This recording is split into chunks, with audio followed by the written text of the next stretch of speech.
Ayan guys, good morning. By the way, my name is Kenneth Mark Kabasag. So, mayroon naman po tayong i-interviewin si Coach Armela. Ayan Coach, pakilala ka Coach. Hello everyone. Ako po si Armela Liagua from Ulingan Dipolog City. Isa po akong teacher, elementary public school teacher for 15 years.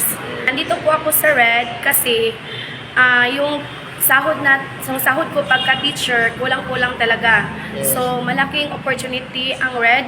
Nagpasalamat ako na dumating sa buhay ko ang Red kasi nag-iba talaga ang hanap buhay ko, ang income, Yes. source of income ko. 360 talaga nagbabago ang buhay. Ayan. So, ayan, magkano ang kinikita mo sa isang buwan? Kaya kasi nasabi ko na iba ang source of income ko kasi dito sa Red, kumikita ako ng 350 plus thousand ayan, in 1 grabe. month.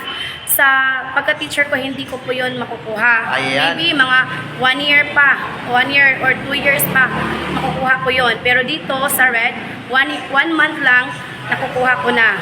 Ayan. So, anong masasabi natin Coach sa mga viewers nating sa mga nanonood ngayon, lalo na sa mga teacher? Sa mga teacher na katulad ko po, na baon na po sa utang, Yeah. yung katulad ko na 5,000 lang po ang net pay.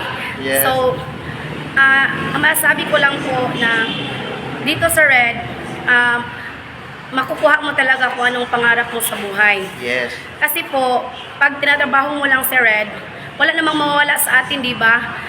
Tayo mga teacher, passion na natin ang magturo. Yes. So lalong-lalo na pag makasali tayo dito sa Rising Era Dynasty, mas lalo tayong gaganahan kasi maliban sa makatulong pa sa ating hanap buhay, makatulong din sa ating pamilya, makatulong ka rin sa tao na yumaman. Yes. At katulad sa mga teacher dyan na walang-wala na 5,000 lang ang net pay.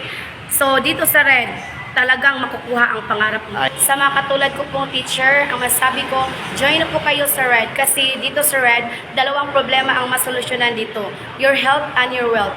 Pangkalusugan at pangkabuhayan. Ayan. So, ayan guys, ayan po si Coach Armela, no? Kung nakita nyo ang video na to, just click the button below. Nakita mo tong video na to, mag-comment ka lang sa baba para ako mismo ang mag-guide sa'yo. So, daghang kayong salamat. Bye-bye. God bless.